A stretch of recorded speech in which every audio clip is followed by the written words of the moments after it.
भारत और संयुक्त अरब अमीरात के बीच रक्षा क्षेत्र को मजबूत करने के लिए अहम रणनीतिक समझौते के बावजूद अधिकांश डिफेंस शेयरों में तेज बिकवाली देखने को मिल रही है।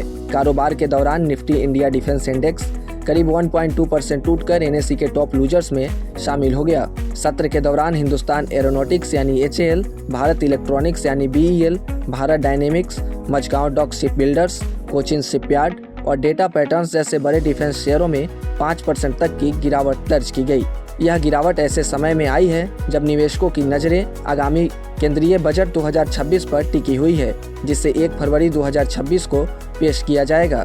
बाजार को उम्मीद है कि सरकार इस बजट में रक्षा क्षेत्र के लिए रिकॉर्ड आवंटन कर सकती है, जिससे इस सेक्टर को लॉन्ग टर्म में मजबूती मिलेगी। खबर लिखे जाने तक निफ्टी इंडिया डिफेंस इंडेक्स करीब 1.2% गिरकर 7641.20 के निचले स्तर पर पहुंच गया। इंडेक्स के टॉप शेयर HAL और BDL में 1.2 से 2.9% तक की गिरावट देखने को मिली।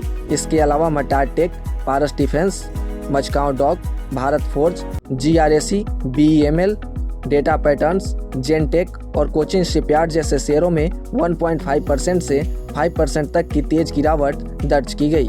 वहीं साइन DLM और यूनिमेक एरोस्पेस भी 1% से ज़्यादा टूटे। हालांकि इस गिरावट के बीच कुछ गिने चुने शेयरों ने मजबूती दिखाई। एस्ट्रा माइक्रोवेव, सोलार इंडस्ट्री हरे निशान में रहे, लेकिन इनमें बढ़त मामूली यानी 0.5% तक ही सीमित रही। डिफेंस शेयरों में यह कमजोरी ऐसे समय आई है जब भारत और UAE के बीच रणनीतिक रक्षा सहयोग को लेकर अहम प्रगति हुई है।